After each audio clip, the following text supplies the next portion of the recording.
Welcome to Your Truth Revealed, a video podcast that explores your hidden physical and mental health potential. I'm Erika Marcoux, and I share with you the power of self-knowledge.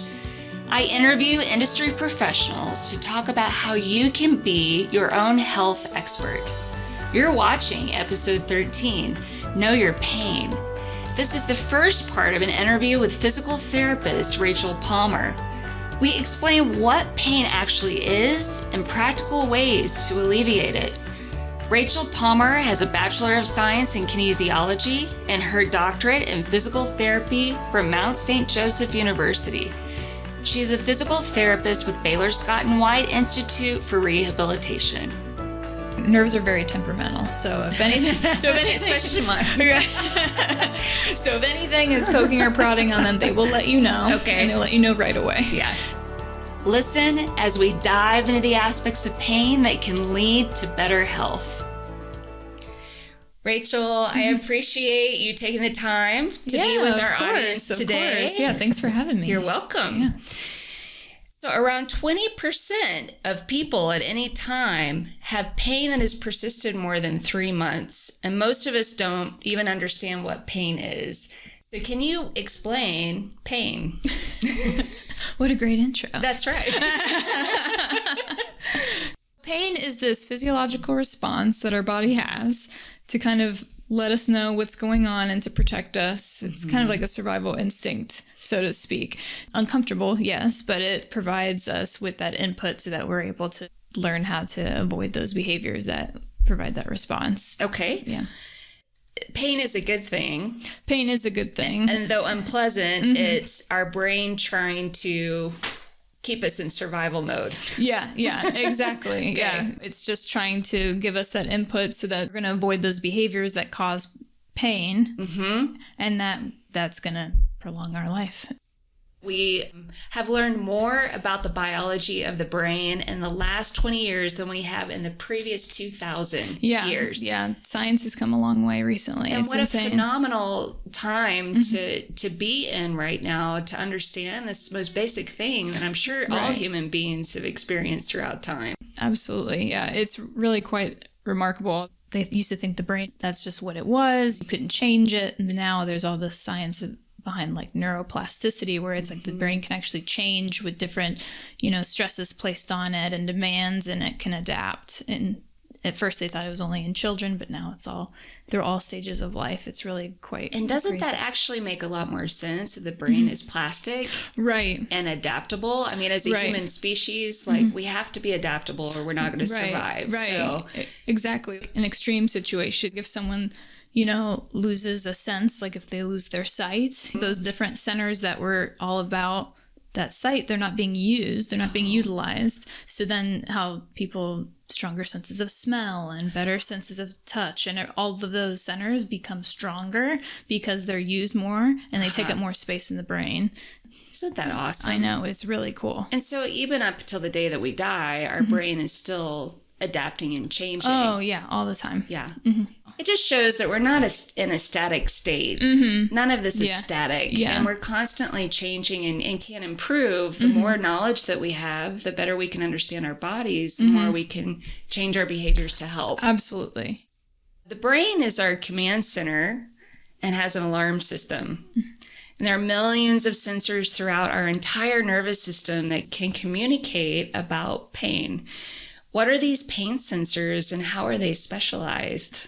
Just like you have sensors that pick up light in your eyes and, that pick up different tastes and chemical changes so you can taste different things. Same thing goes for these pain sensors. So there's a couple different kinds. They're very fancy and, Latin or Italian kind of based names, but I won't get into all of that. Okay. But they can be broken down into basically 3 different categories. So there's ones that are based on temperature changes, mechanical changes, and chemical changes. Well, temperature, self-explanatory, like hot or cold, right? So it's any time our body experiences hot or cold, it's just picking up on those sensors and sending that to the brain. Correct. Okay. Yeah. And then mechanical changes, so that's like a change in pressure. So if someone squeezes your arm or pinches you, or if something sharp pokes you. Those are all mechanical changes. Okay. And then chemical changes, those are all just like different chemical processes that happen in your body that you pick up on. So like if you work out and you're really sore, that buildup of lactic acid, those sensors are picking up on that. Like histamines that you can pick up from the environment. So like if you have allergies, those are all chemical changes. When I was researching for this interview, that was the pain sensor that I knew least about. Yeah. And that's probably what I experienced the most of. Right. And histamine in particular, living in Austin and having allergies to just about anything. It's no joke. And it's a big deal. I have a histamine intolerance, which can translate as physical pain for me, like body aches and that kind of thing. Yeah. That it took me probably the last 2 years to even properly diagnose and understand. But that was a different type of pain other than mechanical or temperature. Right. When your body goes through a pain process, there's these chemicals that kind of rush in to try to help repair things and all of that other stuff. And then there's byproducts that get kind of thrown into the inflammation. And so these byproducts, if they settle in the tissue too long, that's a chemical change to the tissue. And then that can cause a more heightened pain response too if they stay there too long. And then you get what I would imagine is like this negative feedback loop where it's really hard to break that cycle. Right, exactly. Let's say you sprain your ankle, then those ligaments are immediately stretched, a mechanical change that happens. Your body's going to react to that and try to, it's a reflex almost for all those other muscles to guard and to spasm and to activate. So then when that happens, then your body's like, oh, this trauma occurred. We're going to rush in we're going to increase the blood flow to the area. We're going to bring in all these nutrients. We're going to start repairing everything. And then that cycle kind of will continue. Well, when that cycle is going on for a normal period of time, then, the inflammation will gradually be less and less because those structures are healing. And then that's a good thing. But if it, for whatever reason, gets stuck in that little bit of a pain cycle, that can cause more nerve irritation because those byproducts don't get flushed out of that region. How can we flush the byproducts? The big things that obviously I deal with because I'm a therapist is like movement. Okay. Movement and exercise are huge things because when someone has pain, they want to, just like the body's natural response is to kind of guard around that and protect that area. People are so afraid to move. They think if I move, then that's going to create more pain or I'm going to hurt something else or I'm going to make it worse or something like that, which can be true. But there's ways to move that are good for the area. Get some muscle pumping going on in the area, which helps to circulate that inflammation out of your system and help bring in new blood flow with new nutrients to kind of help work on that. So the worst thing you could do is that if you do sprain your ankle, you don't want to just immobilize it and like never walk on it. Right. Because then everything's just going to rush to the area, but then it's just going to sit there and it's not going to move its way through. And then that just creates a whole slew of issues. That's why it's important to get, gentle movement at first, and then work on building up strength and re-educating everything because those muscles are going to be tight because they're trying to protect the ankle. They don't understand that you just, walked over a curb and rolled it or something like that. The body doesn't know. The body doesn't know. It's like, it would be so great if you could just be like, just hey, tell it. Just calm down. It'll be all right. Just chill out. But yeah, it would be great if we could do that. But unfortunately, it doesn't. The muscles don't communicate with the brain in that way. So that's why it's good to get the knowledge from someone like a physical therapist. Right. To be able to explain it to you so that you can better take care of it. Absolutely. I broke my finger pretty badly in my front door. It just got so stiff. And I remember having to go to physical therapy for that.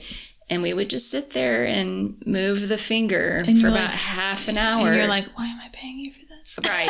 And it hurts so much, but that was the healing, right? Yeah, I mean, that was the physical exercise that I'm assuming. So like you're getting the tendon sliding along the finger there. And then because with that inflammation in there, it kind of gets things to stick together, unfortunately. And when things are stuck together and not supposed to be, then that tugging is a mechanical change that prompts those, those nerve receptors that we were talking about before, those nociceptors. So like that tugging then is going to be like, oh wait, this isn't supposed to happen. So then you get pain, and then it's just like that cycle again. Yeah, cycle again. Yeah. So and I also massaged it every night for about half an hour. Good. That hurt so bad, but it did help it heal faster than I think if I hadn't. Right. There's not a lot of muscles in your actual fingers. Huh. Okay. So there's a lot of the muscles that control your fingers they actually live here, and the tendons are like super, super long. So the muscle pumping I was talking about doesn't occur here because there's no muscle belly. So that's why you had to massage it, and that's why you had to move it. Gotcha. So those are the two reasons why you had to do that. Specific for that. That was 5 years ago, and now I understand why I was doing what I was doing. When receptors respond to stimulus, they open so that positively charged particles from outside the neuron rush into the neuron. Can you explain that? Just like any cell in your body to reach a threshold, like there has to be a change in polarity. So when that happens, then certain parts of the cell open, and then those ions will rush in. And once it gets to a certain level, then that sparks that potential, especially with nerve cells. Whenever that happens, whenever it reaches that potential, then it fires, and then it sends that signal all the way through the nerve up to the brain to communicate what's going on. Right. But every cell does that. So, but it's just for these particular nerve cells, their pathway is the nerve channel that goes up to the brain. This just is so important for me to explain to the audience. Coming from the perspective that I come from, but about 400 years ago, French philosopher René Descartes described the separation between the mind and the body, which we now know is completely untrue, especially in relation to pain. So is it true that pain is all in your head? Well, technically, yes, but that's just where we perceive the pain. So without our brain, we wouldn't perceive pain. Right. Exactly. I think that's an important distinction. Yeah, exactly. Because, you're getting all these messages, and your brain has to interpret all of these messages. If these, nerve cells are firing and sending that message to your brain is going to perceive pain. Sometimes people will say like, oh, I have a high pain threshold. Or I have a high pain tolerance. That's probably what they say. Yes. What does that mean? Well, just how they perceive it is just a little bit different. Sometimes people can tolerate more pain than others, but it's all subjective. It's hard to pinpoint that exactly. A noxious stimulus or a painful stimulus, like if I poke you with the end of your pen, maybe you can tolerate more pressure before you're like, ow, where I can only tolerate half of that. But we still feel the pain. Yes. It's just on a different level. Just how we perceive it is a little bit different. And then how important it is to be able to communicate with your physical therapist what the pain actually feels like, because there's no way you could know. You're not me, for instance. And how we all have to be our own best advocate, health advocate. Yes. To be able to articulate that. Before you go into the doctor, people kind of rehearse, like, okay, like what are my symptoms? Like, how long have I been feeling this? Trying to gather all the data to be able to give that to your doctor. Same thing for us. It's just a little bit different. We need more like specific or descriptive things. They can tell me when it happened, but sometimes people do have a hard time articulating. I'm like, well, what does it feel like? Well, it hurts. And I'm like, I understand it hurts. The way they describe it greatly leads me in the direction I need to go as far as what structure is at fault and what is causing their pain. What kind of descriptors would help for you as a practitioner? So if something is sharp or burning, that's more like nerve pain. Okay. If there's something that's compressing or putting pressure on a nerve or tugging on a nerve or somehow bothering it. Nerves are very temperamental. So if anything, especially mine. So if anything is poking or prodding on them, they will let you know. Okay. And they'll let you know right away. Yeah. And that's that burning or sharp pain or like electric. But sometimes and again, the electric could be chemical pain.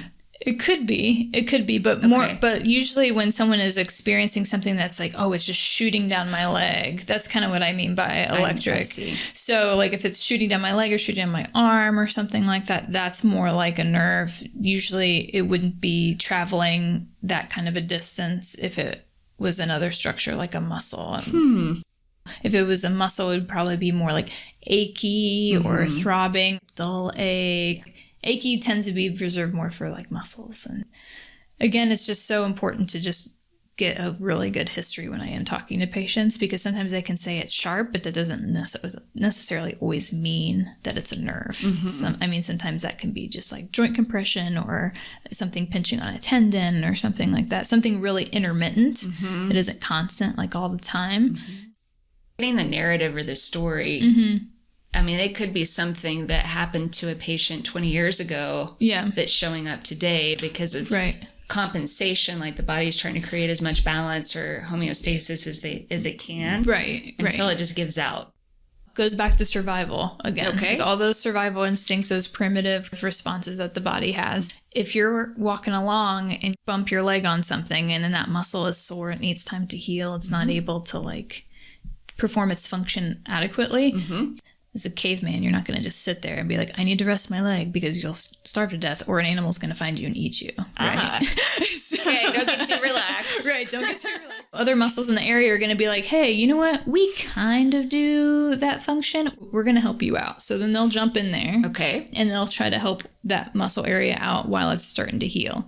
But sometimes if it doesn't heal, or if it kind of gets caught up in that relaxation phase or that kind of pain cycle that we talked about, then it's just going to be like, you know what? I'm good. You guys just got it. I'm not going to do anything. You guys just, I think you guys are doing a great job. It checks out. Turns off. Turns off, checks out. It doesn't work anymore. So those other muscles are jumping in, and then they're like, this is okay at first, but I'm like really getting stressed out. We're getting tired. I'm getting really tired. This is too much. It's kind of like if you're at the office and then the person sitting next to you that's got a sort of similar job to you, but not really. They just like throw their papers in the air and they're like, I'm done. And they quit. And then your boss is like, well, you got to do their job and your job. And then after a while, you're going to be frazzled and not know what to do. So then when those muscles are frazzled, then other muscles jump in. And so this cycle will continue. But whenever that happens, those muscles get kind of guarded and bound down. Then there's decreased blood flow to those areas. And when there's decreased blood flow, then some swelling can happen, those byproducts again that we talked about before, and then you get those pain receptors firing.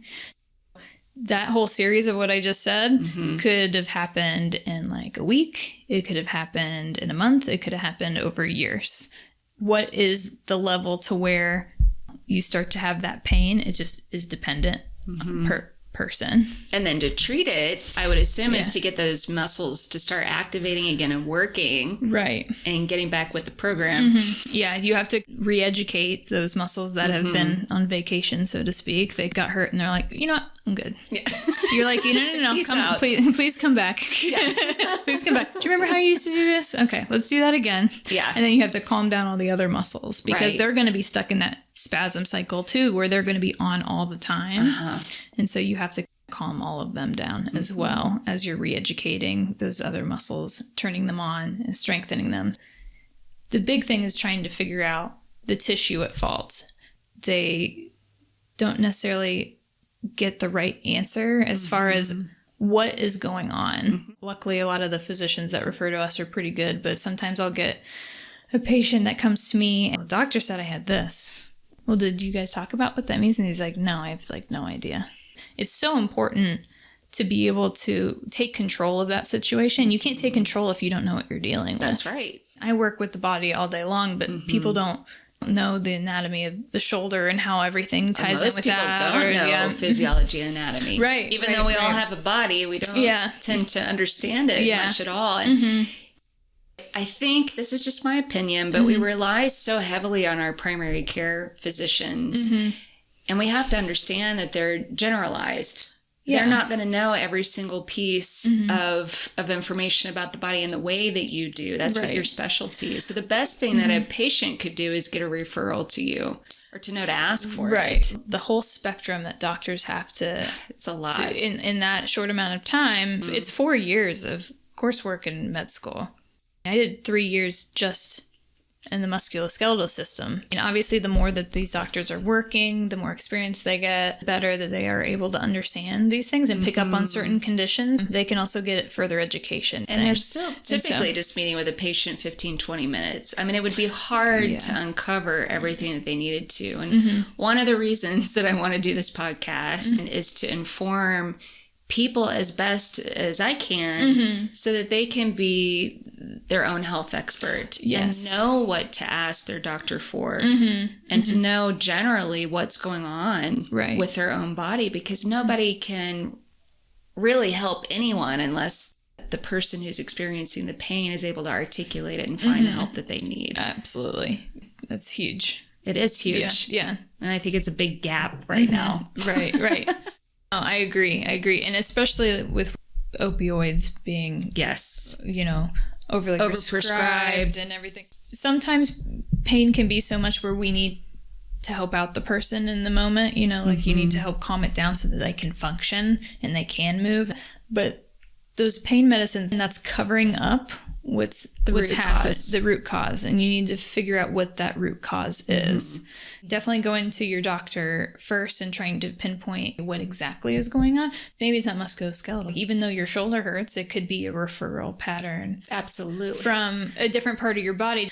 Can you explain that a little bit deeper? Because I don't think a lot of people know that. Well, I have a pain in my neck here, but if you really look at the body, it's coming from the right shoulder because it's referred pain. Right.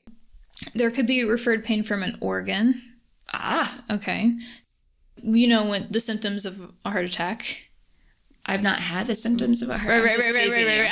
Just totally teasing you. But, they say, pain into your left shoulder. Okay. And down your left arm. There's nothing wrong with your arm or your shoulder. That's just where that organ tends to have that pattern where it does show up to alert your system of something happening. Every organ has a different referral pattern for the body. So like kidneys is low back. It's definitely important to go to your doctor and get those things checked out because if I screen and I'm not finding anything, if no movement changes your pain, then it's probably not something wrong with the tissue that's at fault that's causing your pain. That's when I would refer the patient back to the physician. Because in the nervous system, there are nerves that go into each organ, then send the signal back to the brain. There's nerves just going everywhere to let you know and give you good feedback. And there's feedback loops between your brain and your body and kind of goes back and forth. So there's certain reflexes that happen sometimes along those nerve pathways that are just super quick that you don't even have time to think about them. Your central nervous system, which is your brain and your spinal cord, and then your peripheral nervous system, which are all the nerves that come off of your spinal cord and then go into all, like you said, the organs and the muscles. And a perfect example of one of these really quick reflexes that you don't even have time to think about is like if you touch something hot. You don't have time to put your hand on a stove, realize it's hot, and then be like, oh, maybe I should take my hand off the stove. It's so fast. Right. Because otherwise you get tissue damage. Exactly. And so your body's trying to, again, protect itself. It's a protective reflex. If you're touching something hot, that heat signal, that thermal change activates those pain receptors. They reach threshold, like we talked about before, and then they send a signal all the way up the nerve, up to the brain. The brain is like, let go, and then it comes right back down and then gets the muscles to come back. I had an example of that. I had one of these mugs that is not microwavable, which I think is so odd, but I had put it in the microwave and pulled it out, and my husband was just standing on the other side of the kitchen. As soon as I pulled it out, I just dropped it. I mean, I was very calm, but it just went everywhere, and he was like, was it what just because it was that? hot? It was on fire. Oh, yeah. And I didn't get burned or anything. I just started laughing. Yeah. That was so fast. Right. Just boom, boom. Yeah. No, there was no thought about it. I guess that was what was so funny. It's almost like I was observing my own reaction to the hot mug. Like, what is happening here? Yeah. Speaking of reducing pain, an effective supplement is CBD. Our featured product is Wabe's CBD oil. It doesn't contain THC. That means it's safe and it's legal. Studies have shown that CBD oil may help reduce pain and inflammation. Researchers have even found that it's been most effective in people who suffer from conditions like arthritis and MS. Go to yourtruthrevealed.com/store. After watching this episode, how have you healed from chronic pain? Please post your answer in the comments below and check out some great resources in the description. And for more learning, download your free worksheet on my website, yourtruthrevealed.com. Make sure you subscribe and click the bell to be the first to know about upcoming episodes. And tune in for episode 14. It's the continuation of this interview with physical therapist Rachel Palmer. Do you have nerves that go to all parts of your body? It's just this really good communication system to, your central database, like your brain. So everything's getting on the same page. I'm Erika Marcoux. Thank you for watching.